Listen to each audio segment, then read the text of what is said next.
Hola, hoy nos vamos a meter en las entrañas de un sistema que, bueno, nos afecta a todos, la seguridad social, aquí en España. Vamos a intentar entender un poco su organización, que a veces parece un laberinto, ¿verdad? Nos basaremos en la documentación que hemos revisado, a ver si aclaramos quién hace qué, cómo se monta todo este aparato. Hola. Sí, es un sistema complejo, pero fundamental. La idea es tener una visión general, pero vamos a poner la lupa sobre todo en unas entidades un poco particulares, las mutuas colaboradoras, Ajá. que a lo mejor no todo el mundo sabe exactamente qué papel juegan. Veremos que aunque la gestión es pública, pública por definición, hay un hueco importante para que colaboren entidades privadas. Exacto. Es una colaboración muy específica. Ujú. Y distinguiremos eso, ¿no? La gestión directa del Estado y esta colaboración. Ujú. Y para empezar, es curioso recordar de dónde venimos. Porque antes del 78, había organismos como el Instituto Nacional de Previsión que llevaban casi todo, hasta la sanidad. Sí, sí, por eso todavía hay gente, sobre todo mayor, que llama a los hospitales la seguridad social. Claro. Aunque hoy la sanidad, bueno, ya sabemos que es cosa de las comunidades autónomas, quitando Ceuta y Melilla. Eso es. Aquella reforma del 78 buscó simplificar, unificar un poco todo aquello que era un lío considerable. Pues nada, vamos a desgranarlo. Ujú. El punto de partida, la Constitución lo deja claro. La gestión de la seguridad social es pública. Pero, como decíamos, una cosa es la titularidad y otra cómo se ejecuta todo. Exacto. Exacto. Que sea pública no quiere decir que solo la puedan gestionar organismos 100% estatales. Hay una diferencia entre gestionar directamente y, bueno, colaborar en esa gestión. Ujú. Y esa reforma del 78 fue el gran cambio, ¿no? Sí, el Real Decreto Ley 36-1978 fue clave. Buscó racionalizar, quitar duplicidades y sobre todo implantó un principio fundamental, el de caja única. La caja única. Suena importante. Lo es y mucho. De esa reforma salieron las entidades gestoras públicas principales. Hoy no vamos a entrar mucho en ellas porque nos queremos centrar en las mutuas, pero bueno, conviene saber que existen. Sí, nombrarlas al menos. Claro, está el IMSS, el Instituto Nacional de la Seguridad Social, que lleva pensiones y otras prestaciones económicas. El SEPE, el antiguo INEM para el desempleo, el IMSERSO para mayores y servicios sociales, el ISEM, que es el Instituto Social de la Marina para la gente del mar. Ujú. Y el INGESA, que mencionamos antes para Ceuta y Melilla en sanidad. Ese es. Y luego están los servicios comunes, como la informática o los servicios jurídicos propios. Ujú. Y la Tesorería General, la TGSS, esa sí que parece central. Totalmente central. La TGS es como el corazón financiero del sistema. Es la que materializa ese principio de unidad de caja. A ver, explícanos eso de la unidad de caja un poco más. Pues imagínate como una única hucha gigante donde va a parar todo el dinero del sistema. Las cotizaciones de los trabajadores, las de las empresas, lo que pone el Estado, los recargos, todo junto. Ah, o sea, no hay una caja para los del régimen general, otra para autónomos. Nada de eso. Todo va al mismo sitio. Y esto es lo que permite el otro gran principio, el de solidaridad financiera. Solidaridad. Que el dinero de unos cubre las necesidades de otros, justo. El dinero que cotiza un autónomo no va solo para sus futuras prestaciones, va al fondo común que paga también las pensiones de un jubilado del régimen general, por ejemplo. Entiendo. O piensa en una provincia, no sé, muy envejecida, con muchos pensionistas y pocos trabajadores cotizando. Claro, no generarían suficiente para pagar sus pensiones localmente. Exacto. Pero las pensiones se pagan igual. ¿Por qué? Porque la TGSS recoge el dinero de toda España y lo distribuye donde haga falta. Es un pilar de cohesión social y territorial tremendo. Vale, queda clara esa base pública y solidaria. Pero volvamos a la colaboración privada. Las mutuas, Sí, que hasta les cambiaron el nombre, ¿no? Señal de que su papel ha ido a más. Sí, antes eran mutuas de accidentes de trabajo y enfermedades profesionales, ahora son mutuas colaboradoras con la seguridad social. El nombre actual, la verdad, refleja mejor todo lo que hacen. ¿y qué son exactamente? ¿La definición legal? Pues mira, la Ley General de la Seguridad Social, en el artículo 80, las define como asociaciones privadas de empresarios. Asociaciones privadas. Sí, ojo, privadas en su origen, nacen porque un grupo de empresarios decide unirse para esto, pero necesitan autorización del Ministerio, no se crean así como así, y deben inscribirse en un registro especial. ¿Vale? Y dos cosas cruciales, son entidades sin ánimo de lucro y colaboran en la gestión bajo la dirección y tutela de la administración pública. Además, los empresarios asociados responden juntos, de forma mancomunada. Suena curioso. Privadas, pero tuteladas. Sin beneficio, con función pública. Es un modelo un poco híbrido, ¿no? Totalmente híbrido. Y ahí está lo interesante y a veces lo complejo. Son privadas en su constitución, pero gestionan funciones públicas. Y están muy reguladas. Ujú. ¿Y lo del ánimo de lucro, cómo funciona en la práctica? ¿Si les sobra dinero? Pues esa es una de las claves del control público. Si al final del ejercicio económico tienen excedentes, después de pagar gastos y de meter dinero en las reservas que les obliga la ley, Ujú. ¿Se lo reparten los empresarios? no. Ese dinero no vuelve a los bolsillos de los empresarios asociados. Se tiene que destinar a fines del propio sistema de seguridad social. ¿Cómo cuáles? Pues, por ejemplo, a mejorar la prevención de riesgos en las empresas, a programas de rehabilitación para trabajadores que han tenido accidentes, a investigar cómo reducir los accidentes. Vamos, a mejorar el sistema. Entiendo. De hecho, sus cuentas forman parte del patrimonio de la Seguridad Social y las revisa el Tribunal de Cuentas, como si fuera un organismo público más en ese aspecto. El control es exhaustivo. Vale, controladas. Y supongo que no cualquiera puede montar una mutua. Has dicho que son asociaciones de empresarios. ¿Muchos? ¿Pocos? No, los requisitos son bastante duros. Buscan que sean entidades solventes y con capacidad. Mira, para empezar necesitas juntar como mínimo a 50 empresarios. Solo 50. Sí, pero ojo, que entre esos 50 tienen que dar empleo como mínimo a 30.000 trabajadores. Ah, amigo. 30.000 trabajadores. Eso ya es otra escala. Claro, es una dimensión considerable. Y además, su actividad está muy definida. No pueden hacer de todo.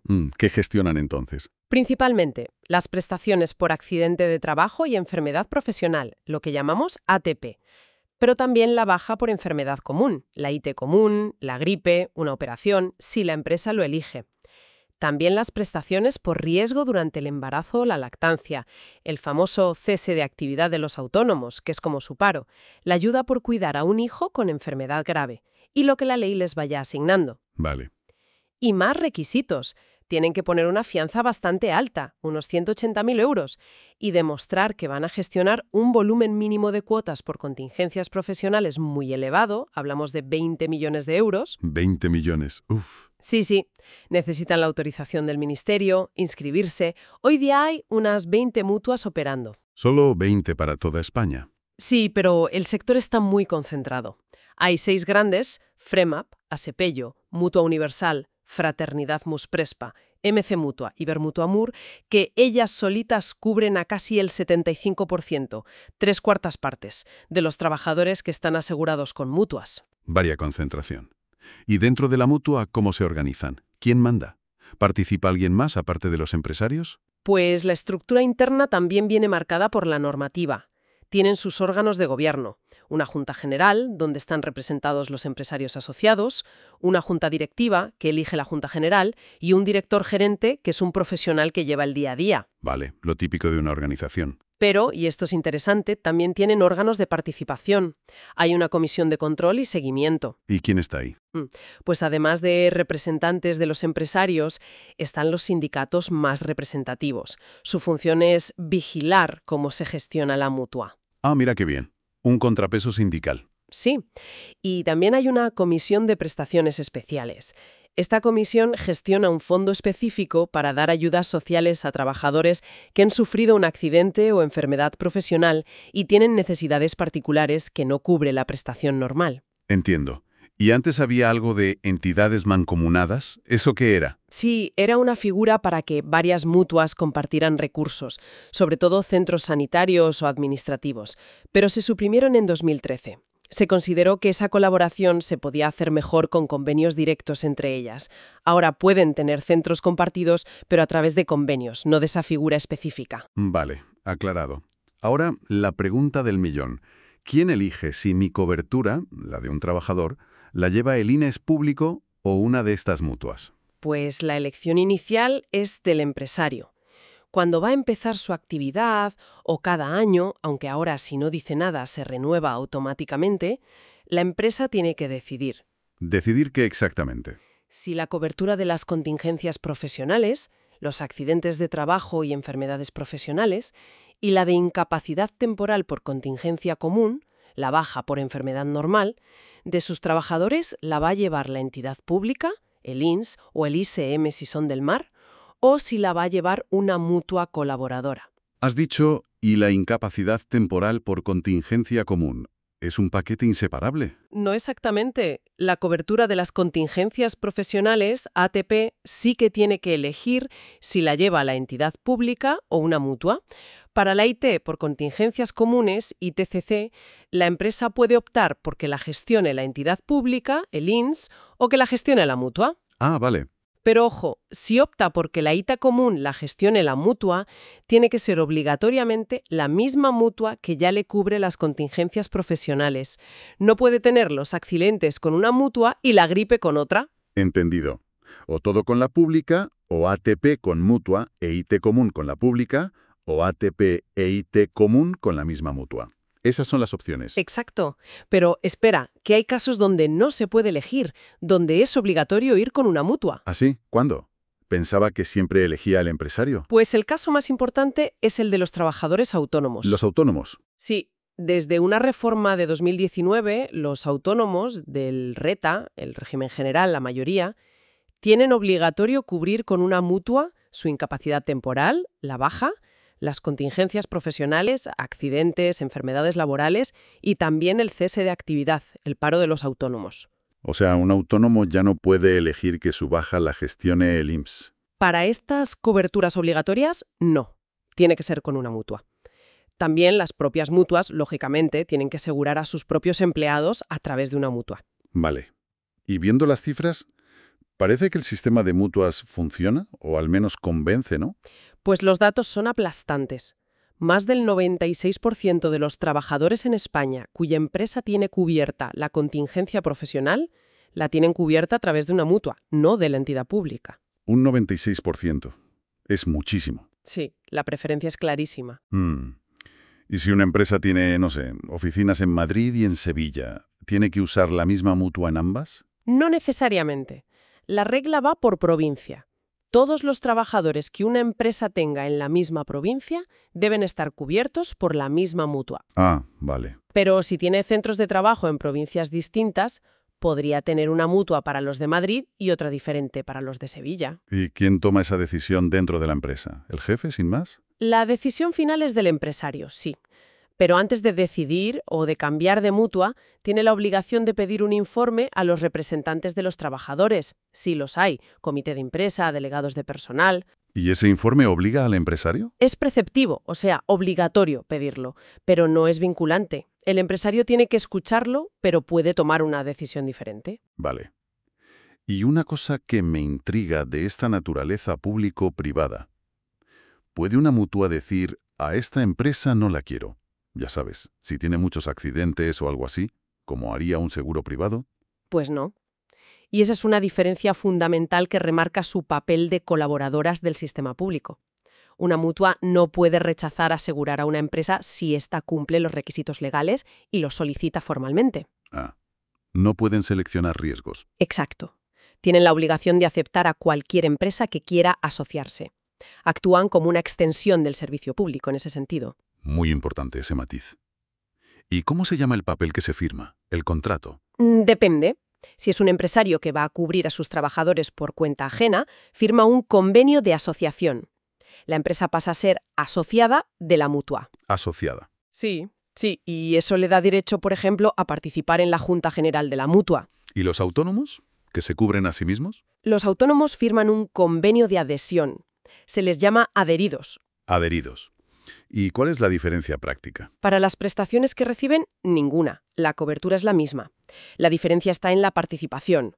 El autónomo adherido no es formalmente un socio y no participa en los órganos de gobierno como la Junta General. Entendido. Asociados versus adheridos. ¿Y en el convenio de asociación de la empresa se especifica si cubre solo accidentes o también la baja común? Sí, el convenio principal es para las contingencias profesionales. Y si la empresa decide que la mutua gestione también la IT por contingencias comunes, se añade un anexo específico para eso. Y hay una figura curiosa, la proposición de asociación, que es como un precontrato rápido para que la empresa tenga cobertura desde el minuto 1, aunque el convenio formal tarde un poco más en tramitarse. Vale. ¿Y la financiación? Has dicho que son sin ánimo de lucro y que los excedentes vuelven al sistema. Entonces, ¿de dónde sale el dinero para pagar las bajas, las indemnizaciones, sus propios gastos? Pues fundamentalmente de recursos públicos. Son las cotizaciones a la seguridad social. Las que pagamos todos, empresas y trabajadores. Bueno, las que pagan las empresas y los autónomos por las contingencias específicas que cubren las mutuas, ATEP, IT común si la tienen con la mutua, cese de actividad. ¿Y cómo les llega ese dinero? La Tesorería General, la TGSS, recauda todas las cotizaciones, como vimos antes con la caja única. Y luego la TGSS transfiere a cada mutua la parte que le corresponde de esas cotizaciones para que pueda hacer frente a los pagos de prestaciones y a sus gastos de funcionamiento. Ujú. O sea, el dinero es público, recaudado por la TGSS, que se lo da a la mutua para que gestione y pague. Exacto. También pueden tener algunos ingresos extras si invierten sus reservas financieras, pero siempre bajo control y de forma prudente. Pero la base son las cuotas. Ujú. Y antes mencionaste el control. También hay límites a cuánto pueden gastar en administrarse a sí mismas, personal, oficinas. Sí, sí, por supuesto. Tienen topes muy estrictos para sus gastos de gestión. No pueden superar un porcentaje máximo de las cuotas que gestionan. ¿Y de cuánto hablamos? Andes, el límite está en torno al 7,5% de las cuotas por contingencias profesionales. Un 7,5% para todo. Personal, edificios, informática, todo. Sí. Y además, hay reglas específicas para los sueldos de los directivos. Están equiparados a los de altos cargos de la administración pública y se les aplican las mismas normas sobre subidas salariales o incompatibilidades que al sector público. Vale, todo muy atado para asegurar que el dinero se usa bien. La idea es esa: garantizar una gestión eficiente, austera y centrada en dar el servicio, no en generar beneficios ni gastos superfluos. Perfecto. Pues ahora sí, vamos al meollo. ¿Qué cubren exactamente? ¿Qué paga la mutua directamente al bolsillo del trabajador? Pues su acción protectora, como se llama técnicamente, es bastante amplia. Gestionan y pagan directamente varias cosas importantes. La primera, la incapacidad temporal, la baja. Tanto si es por accidente como por enfermedad común. Sí, si es por accidente o enfermedad profesional, siempre. Y si es por enfermedad común, también, si la empresa ha optado por cubrirla con esa mutua. Y no es solo pagar, no. También gestionan la baja en sí. Claro, eso es clave. La mutua no solo paga el subsidio económico, sino que sus médicos son los que dan la baja, hacen el seguimiento, dan las partes de confirmación y finalmente dan el alta médica. Vale. Controlan todo el proceso de la baja. ¿Qué más pagan directamente? Pagan también la prestación por cuidado de menores afectados por cáncer u otra enfermedad grave, las prestaciones por riesgo durante el embarazo y riesgo durante la lactancia natural. Ajá. También unas indemnizaciones que hay por lesiones permanentes que no llegan a ser una incapacidad, en lo que se llama baremo, o por incapacidad permanente parcial, siempre que deriven de accidente de trabajo o enfermedad profesional. El auxilio por defunción, si la muerte fue por causa laboral, y, por supuesto, la prestación por cese de actividad de los trabajadores autónomos. Vale, una lista importante de pagos directos. Pero creo recordar que había otras prestaciones, como las pensiones grandes por accidente, incapacidad permanente, viudedad, donde la mutua interviene pero no es la que te ingresa el dinero cada mes. ¿Es así? Exactamente. Hay prestaciones muy importantes, sobre todo las pensiones vitalicias, que aunque se originen por un accidente de trabajo o enfermedad profesional cubierto por la mutua, quien las paga mes a mes es la Seguridad Social, la TGSS. ¿Y qué hace la mutua entonces? Dar esa pensión durante toda la vida estimada del beneficiario o beneficiarios, si es viudedad y orfandad. Calcula el coste total futuro. Eso es, y esa cantidad calculada, que se llama capital coste de la pensión, la mutua se la tiene que ingresar a la Tesorería General. Vaya, o sea, paga de golpe todo el coste futuro estimado. Sí, constituye ese capital en la TGSS. Y a partir de ahí es el INS el que reconoce formalmente el derecho a la pensión y la TGSS la que se encarga del pago mensual al pensionista. La mutua financia pero no gestiona el pago periódico ni la relación continua con el pensionista en esos casos. Entendido. Financian pero no pagan mes a mes esas pensiones. Es una diferencia importante. ¿Y sobre la parte sanitaria? ¿Tienen hospitales propios? Pues tienen su propia red de centros de asistencia sanitaria. Algunos son hospitales propios, otros son clínicas más pequeñas y también tienen conciertos con hospitales privados. ¿Y qué hacen en esos centros? Están especializados sobre todo en tratar las consecuencias de los accidentes de trabajo y las enfermedades profesionales. Operaciones, rehabilitación, fisioterapia. Lo lógico, si cubren esas contingencias. Claro.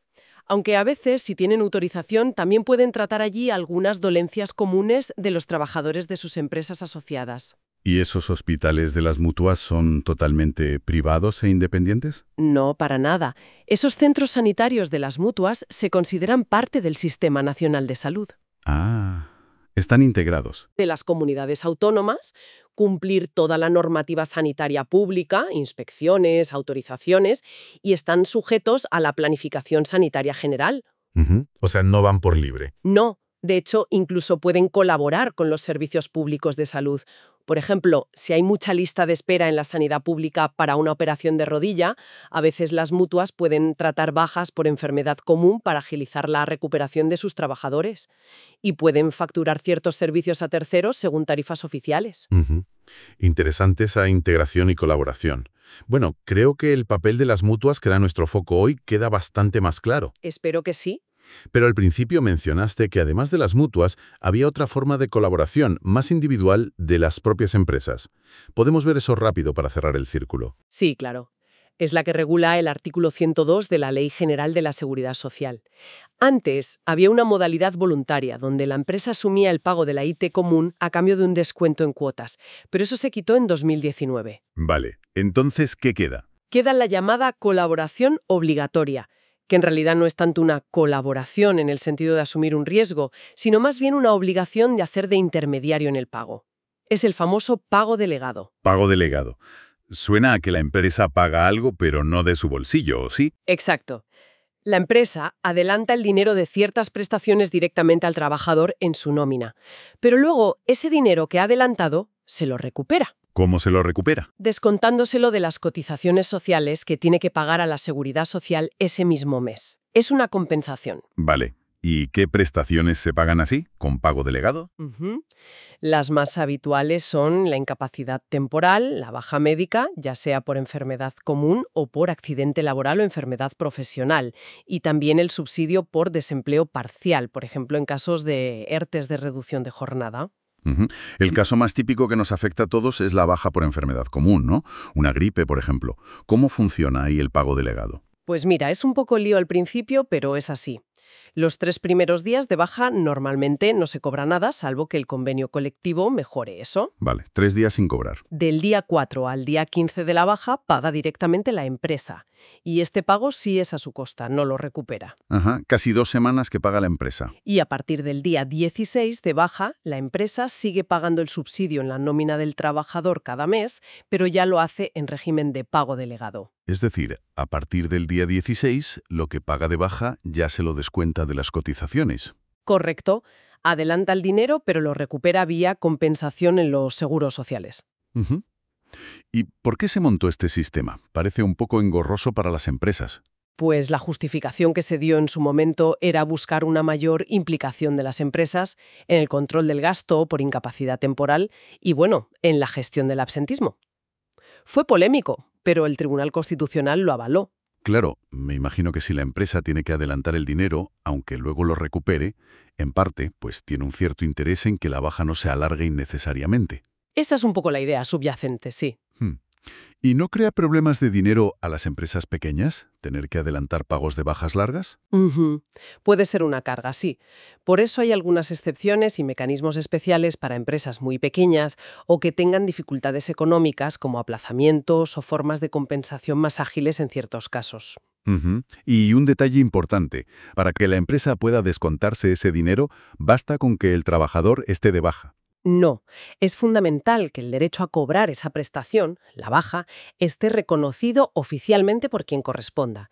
El INS, si la baja es común y la gestiona INS, o la mutua si es laboral o si es común y la gestiona la mutua. Sin ese reconocimiento previo del derecho, la empresa no puede compensar el pago delegado. Ujú, entendido. Primero el reconocimiento oficial, luego el pago delegado y la compensación. Ese es el orden. Bueno, pues haciendo un resumen final de todo este recorrido, ¿con qué idea nos quedamos? Pues yo diría que la foto final es la de un sistema de seguridad social que, aunque es público en su esencia y se basa en principios irrenunciables como la solidaridad y la caja única que maneja la TGS, Sí, se apoya de una forma muy significativa en la colaboración de entidades de naturaleza privada, que son las mutuas. que no son empresas cualquiera, sino asociaciones de empresarios sin ánimo de lucro y muy controladas. Exacto. Y que gestionan directamente prestaciones que son cruciales en el día a día de muchísimos trabajadores y autónomos. Los accidentes, las enfermedades profesionales, las bajas médicas. Y lo hacen para la inmensa mayoría del colectivo protegido. Es un modelo de colaboración público-privada muy particular, distinto del simple pago delegado que hacen todas las empresas al adelantar la nómina de la baja. Muy distinto, sí. Y ya para terminar, alguna reflexión final. Algo para que le demos una vuelta. Pues quizá podríamos pensar justo en ese equilibrio, o a veces esa tensión, que puede existir en el modelo. Por un lado, tienes la necesidad de mantener un control público fuerte, la solidaridad, la caja única, principios básicos del sistema. Claro. Y por otro, usas de forma masiva a estas entidades colaboradoras, las mutuas, que tienen una raíz privada, asociativa, empresarial. La pregunta es, ¿se consigue con esto lo mejor de los dos mundos? Es decir, la supuesta eficiencia y especialización de lo privado combinada con las garantías y los fines sociales de lo público? O por el contrario. ¿O por el contrario, quizás introduce más complejidad, posibles solapamientos o incluso, potenciales conflictos de interés entre gestionar recursos públicos y esa naturaleza empresarial original? No tengo una respuesta cerrada, pero creo que es una cuestión interesante sobre cómo organizar servicios públicos esenciales. Desde luego. Una pregunta muy pertinente sobre un sistema complejo con muchas capas, pero vital para todos. Esperamos que este análisis haya ayudado a entender un poco mejor cómo funciona toda esta maquinaria. Eso esperamos. Muchas gracias y hasta la próxima. Hasta la próxima.